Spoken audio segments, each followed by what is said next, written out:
Hey, podcast listening people, Connor Doobie here. Welcome into B2B Mentors. We have a guest interview for you today. Make sure you share this video out for me. Go find B2B Mentors on all of your favorite podcast apps. Anywhere you like to listen on the go, you can find us. Just search up B2B Mentors. Please make sure to go to iTunes, leave us a 5-star review so others can find the show too. And of course, if you want to engage, drop questions, anything while we're doing this live, feel free.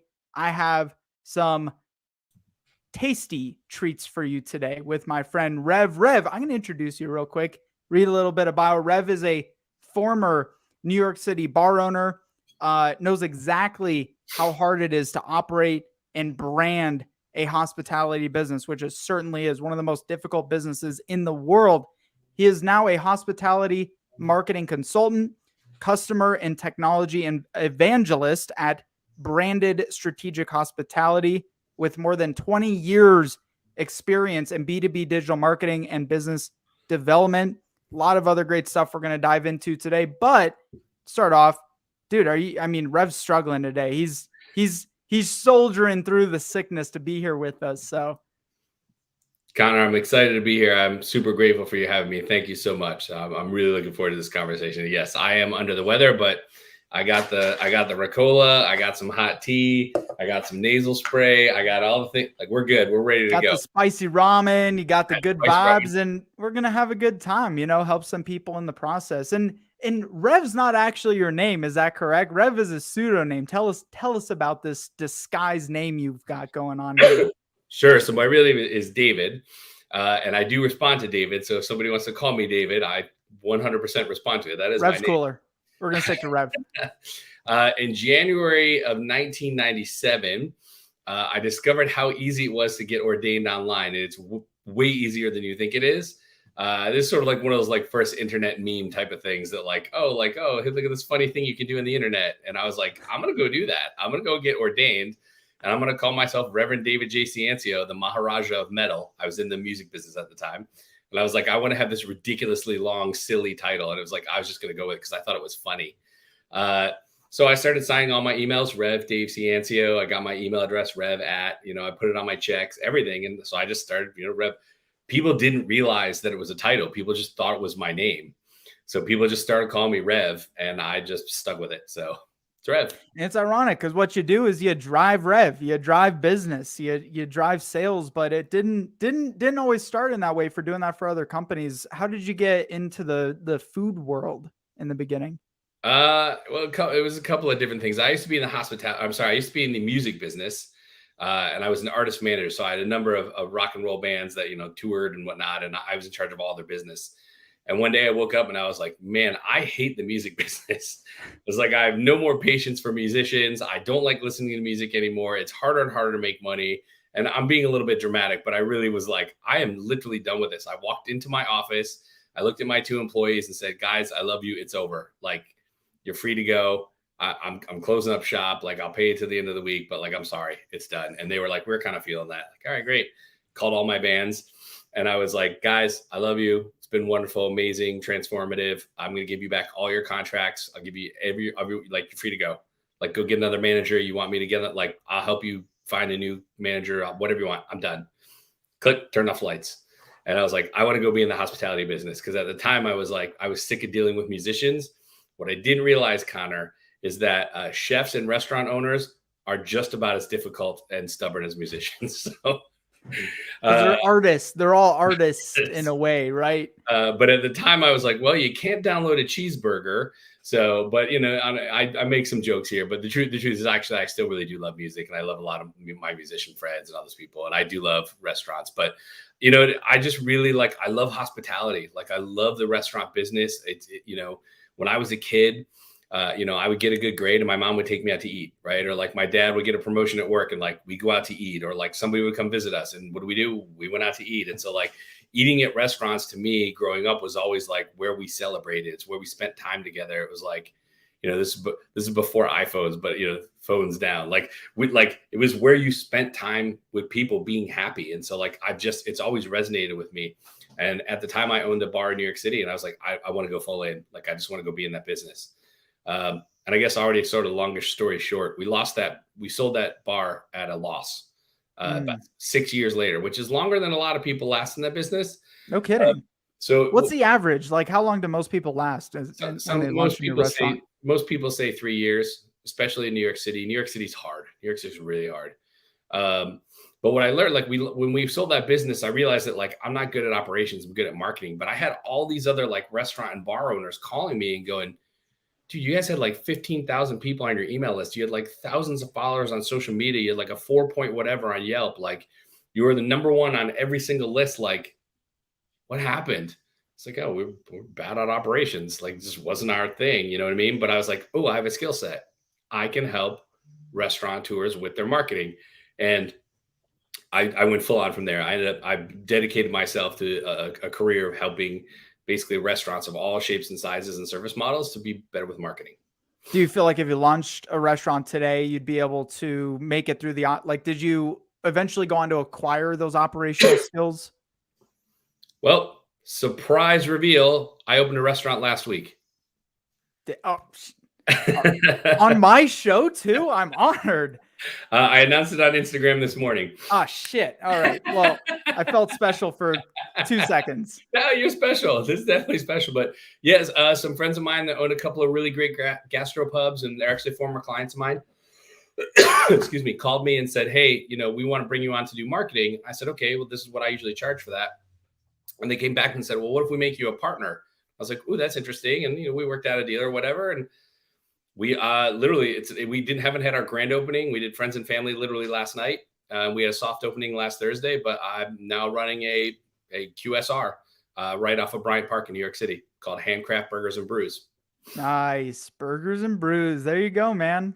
Congrats. That's awesome. I'm gonna need a different shirt for that one, but essentially, so like all these things that I've learned over the years, and like all the things that I tell all my clients to do, do this, like I'm doing them. You know what I mean? It's fun.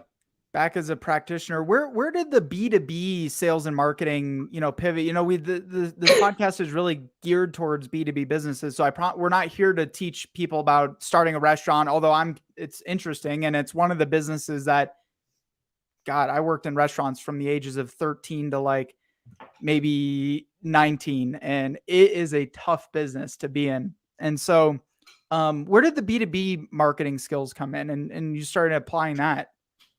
I've kind of always done some level of that, but like when I got out of the agency business and when I stopped doing the restaurant, I went to go work for a ground beef manufacturer that they made hamburger meat, right? And for my first year or two there, my number one task, we rebranded them. So we changed the name of the company, we changed the logo. Like it was a lot of work. But like when that task was done, like I had a ton of time back in my day. And at the time that we're like, what is Rev's skill set? Like, what are you really good at? Well, I'm pretty good at hospitality marketing. So essentially, we created like an agency-like service. So like if you bought our hamburger meat, right, your marketing department had access to me to call me and go like, hey, what should our Yelp strategy be? What should we do with this? How do we hire for PR? What should we be doing on social media? And like, I just basically became a consultant for other businesses. And so I learned a whole lot. Wow. And from there, I was like, I found myself, and I'll get the answer to your question. I was recommending lots of software, like at the time, and this is 2013, right? 2014 or 2016-ish, whatever. And I was to people, I was like, oh, you should be using this software and this software and this software and this software. And I realized that there was like this hole in the market for doing listings management. We don't need to get in what that is, and if you don't want to, but basically there was nobody helping restaurant chains organize their information on Google, Bing, Yahoo, Foursquare, Alexa, Waze. Like there was not Apple Maps. I was like, I'm just going to go start that agency. And I was using a software called Yext. And the people at Yext called me and they were like, we've never seen this. Like we've never seen like a little startup agency come out of the gate, like in a single niche and just like kind of blow up. They're like, do you want to come work here? I was like, oh, that's interesting. I was like, I can help a whole lot more businesses from inside the company rather than as an agency, like white labeling them as a service. And they called me and they're like, we'll hire you tomorrow. Like, just get in here. And I came in and I ran marketing for their partner division. And then I ran marketing for their hospitality vertical. And that's really where the B2B stuff come in, to answer your question in a very long way. But that's where I like really hone my skills on like demand gen and content and funnel acceleration and advertising and sequences and all that kind of stuff, because like it's easy to evangelize all these. It's easy to say, hey, this software is great, right? But like salespeople need a process, marketers need a process, like, and I'm relatively process driven, and I love hacks. Like I love like how to make things go faster. And so that's where the skill set started to sharpen, was when I was a director of marketing at EX. Definitely picking up a couple things. And like, I think, would you say creativity is one of your bigger skill sets that you have?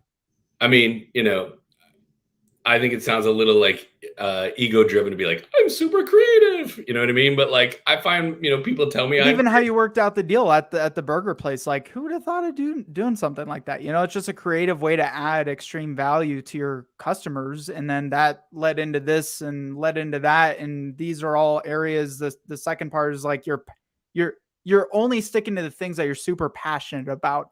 Sounds like you're not in this world for a paycheck, although I'm sure you get compensated very, very well. You're really passionate about it. I can tell. You know what? Honestly, it sounds like a little nerdy-ish, but like I love demand gen. I really do. And honestly, like, is it creative? Yeah, it requires some creativity, but more than creativity, it requires process and consistency.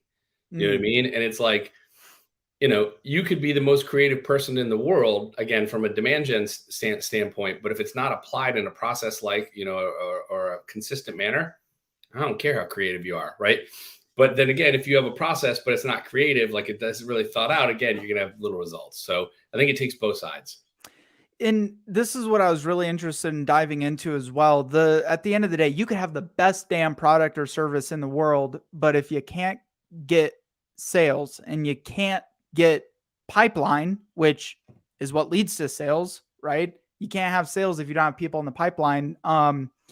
The best businesses in the world are no longer business the next year. So what are your hacks? Give us your secret sauce. Break down some of your demand gen best practices for us. Sure. I'll give you a couple. I'll give you 3. How's that? 3 is a good number. 3 is a good number. So 4 seemed like a little too much. 2 is just, you're skimping out on us. All right. So the first one I'm going to give you is what I call the Taco Bell theory. Okay.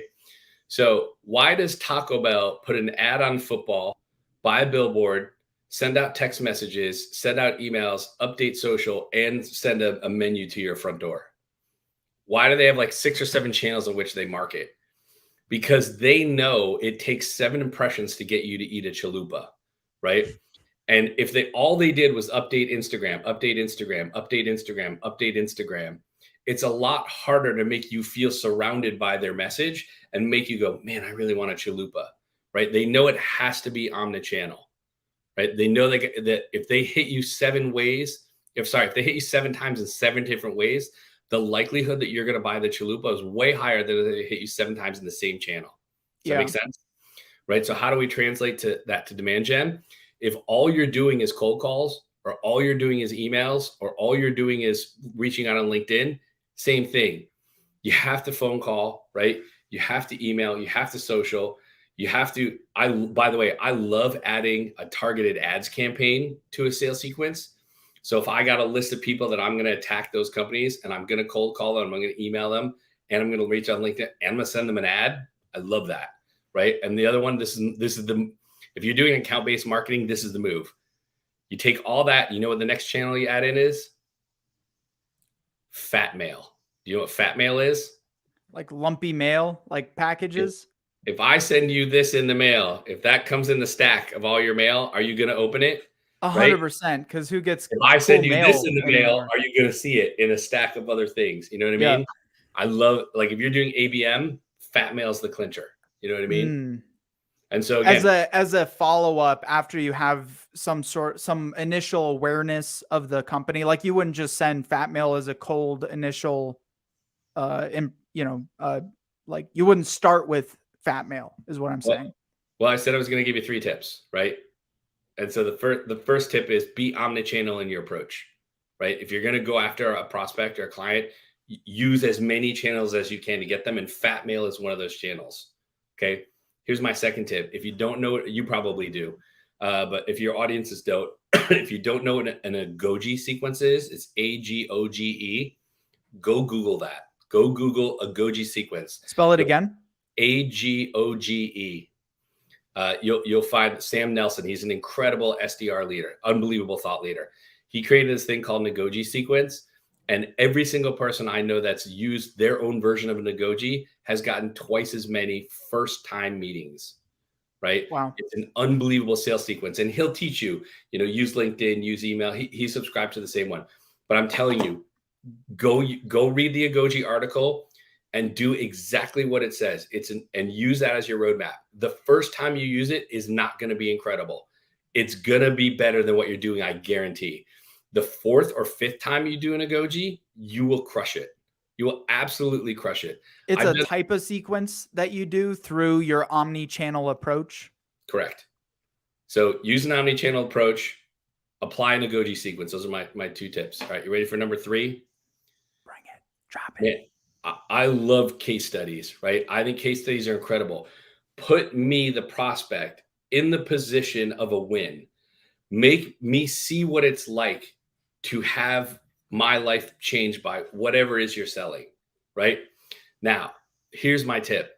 People get really hung up on these, like, I want to write, this beautiful PDF and I want to interview the person. And we're going to put together a video and have this long form thing. And we'll turn it into an ebook. And man, I love all that content. You know what I love better? I honestly should go get this copyrighted, but I love the 3-sentence case study. Who are they? What was the problem? How did you solve it? Do you like video testimonials, video case studies? Yeah, but they're a lot harder. You know what's not hard to write? 3 sentences, right? Think about this. If you're a business organization, I don't use services or product or SAT, whatever. You could spend an entire quarter. You could spend 90 days like having the most perfect case study on the planet that like is pristine, tells an unbelievable story, yada, yada. And you get 4 of those a year. Okay. Or you could write 1 3-sentence case study a week and take 15 minutes to write it, 20 minutes, and have 52 case studies a year.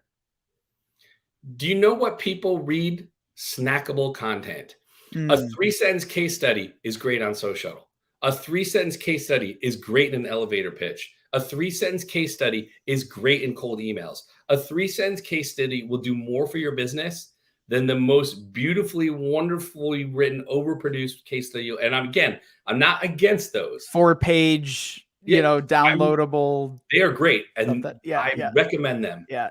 But back off. Yeah. 1 3-sentence case study a week will change your business.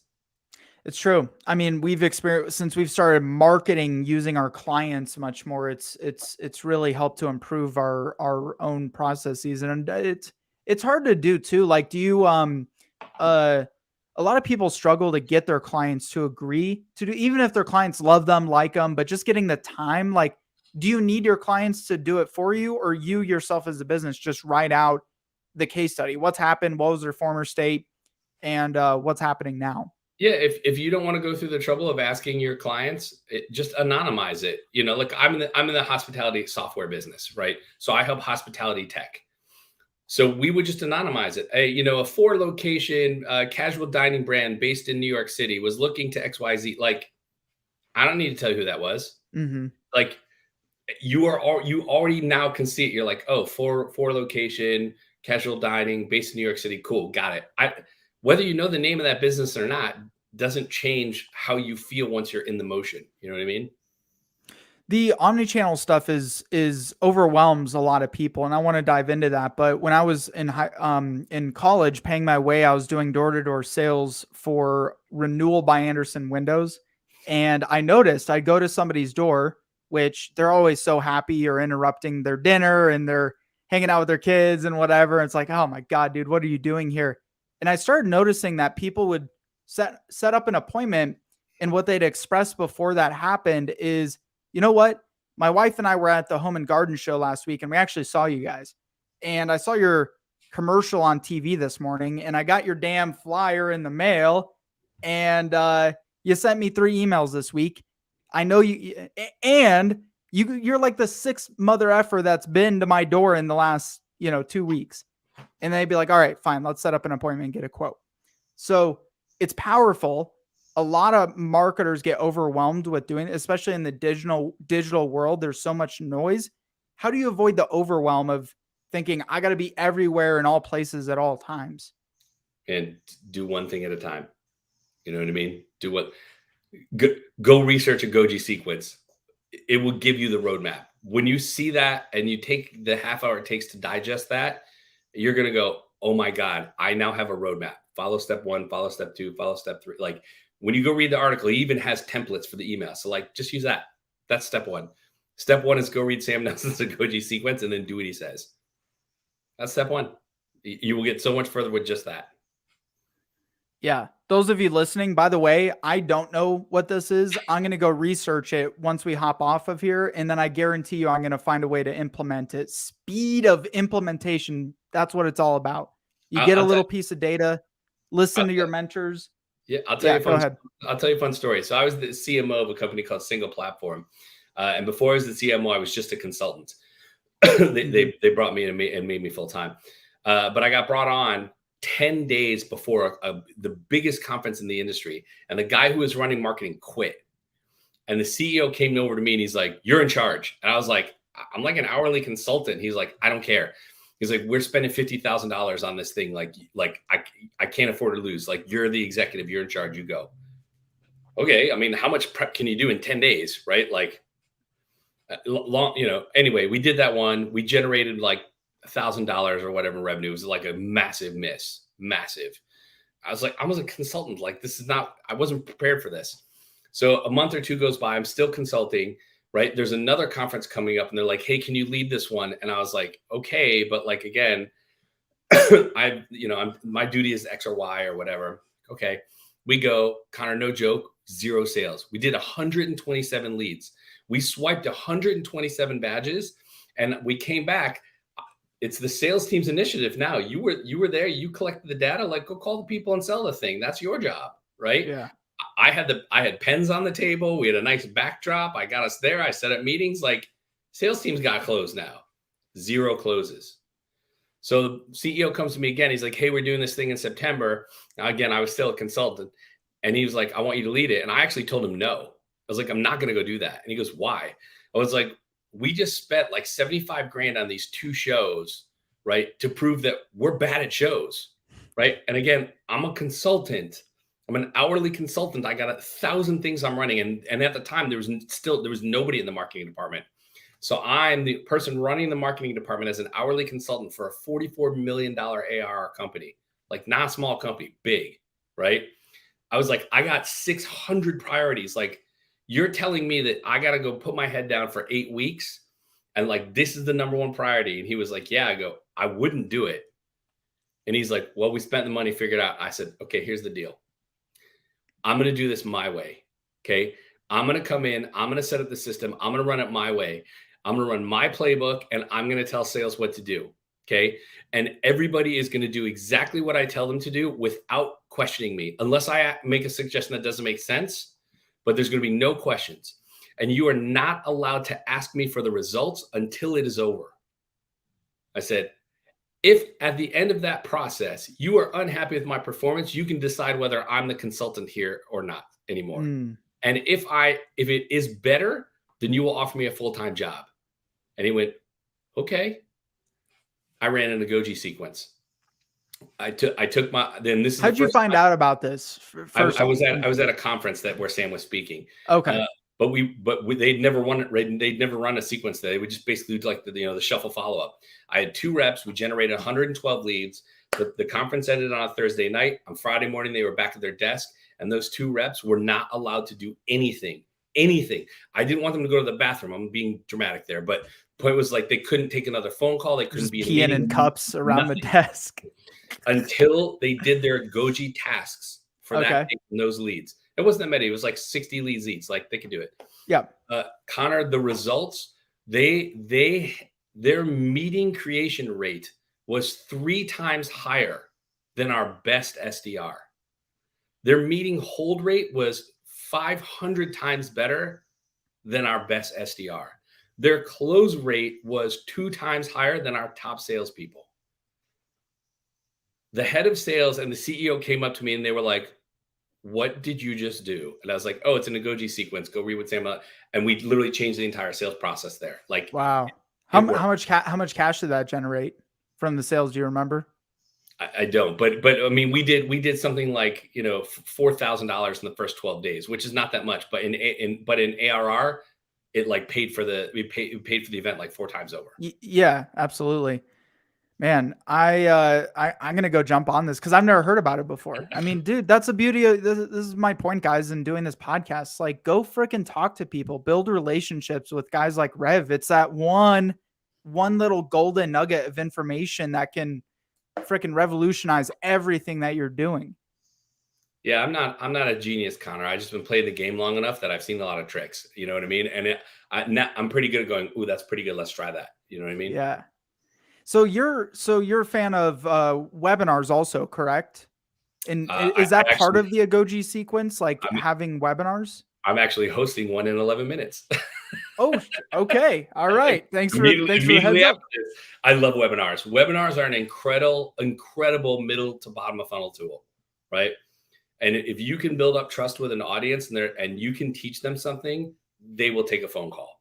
You know what I mean? My webinars, again, this is a bit of a humble brag, but my webinars have a 50% show up rate, right? Because I know how to do them, right? And my webinars also have a 33% SQL rate. So for people who are still on the webinar at the time of the pitch, 1 out of 3 people goes, I want a meeting, right? Webinars are incredible mid to bottom of funnel drivers. Before we wrap up, and then I'll get you on your way, top couple quick super strategy tips for doing what you're doing with webinars and being successful with webinars. Oh man. We're going to run a webinar a month next year is my goal. We've never done anything like it. So 1,000,000,000%. The two most important things in the webinar is a really provoking title.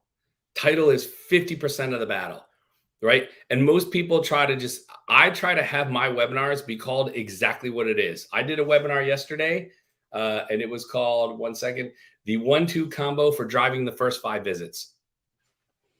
Right? I like it. A playbook for acquisition and retention for restaurants. What's this one called? That's coming up here. What's the one coming up? It's actually a private webinar. I host like a CEO mastermind, and so it's all these CEOs. But anyway, the point being, like, use a title that makes you know exactly what you're going to get, because you don't want people coming to the webinar in the wrong mindset. So if you signed up for my webinar yesterday, the 1-2 combo for driving the first 5 visits, a playbook for acquisition retention, you knew exactly why you were there. Right? So I'm pre-qualifying you, but you got to be, and the second tip, and steal this play from me, you have to indoctrinate anybody that registers. Okay. If somebody registers for your webinar, they better get 3 emails. Sorry, they're going to get 4 emails from you before the webinar happens. So they're going to get the immediate confirmation. They've just registered. They're going to get a confirmation, right? And if you use something like Zoom, it'll send it out for you. Then you send indoctrination video 1. So 48 hours before the webinar, you send them an email with like 3 sentences and a video of you going, oh my God, you got to show up live. Here's what we're going to talk about. It's super going to be great, right? Like hype the webinar. You send another indoctrination email 24 hours before the webinar starts to everybody that's registered. And it's a text version of that. And maybe you reveal a little bit like one of the secrets that you're going to talk about, right? And then you send another, right? Actually, 5. It's 5. Sorry. Registration, indoctrination 1, indoctrination 2. Zoom is going to send in a 1-hour reminder, right? And then this is the key move. Steal this, okay?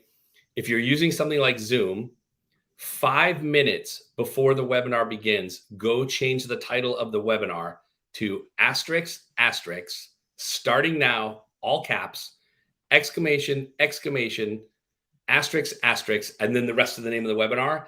And when you hit save in Zoom, it will go notify all attendees.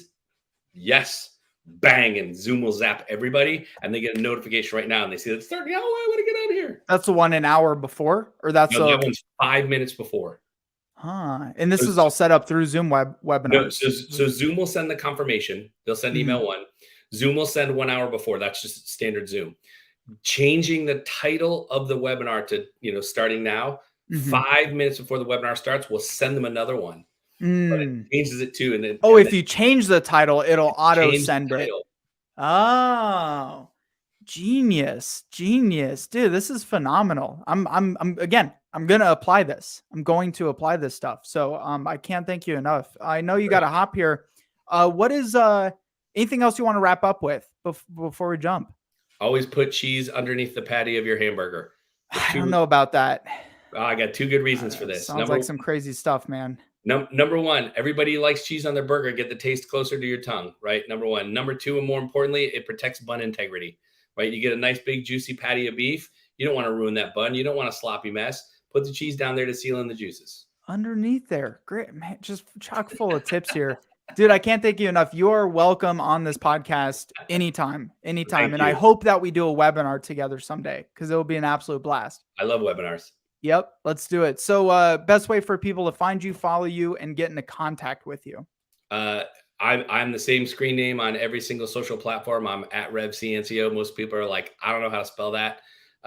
You can Google expert burger taster. I'll be the top 7 results. That's another way to find me. Or if you're like, I don't want to do that either, I run the world's largest French fry themed Instagram account, 339,000 followers. It's called Fun with Fries.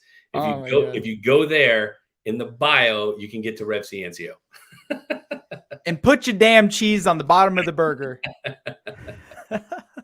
If you're going to give the man a burger. Rev, I appreciate you, brother. I'm grateful for you. Thank you for your time. All of you, make sure you go give him a follow, connect, go subscribe on all your favorite podcast apps, and we'll see you all on the other side. Okay.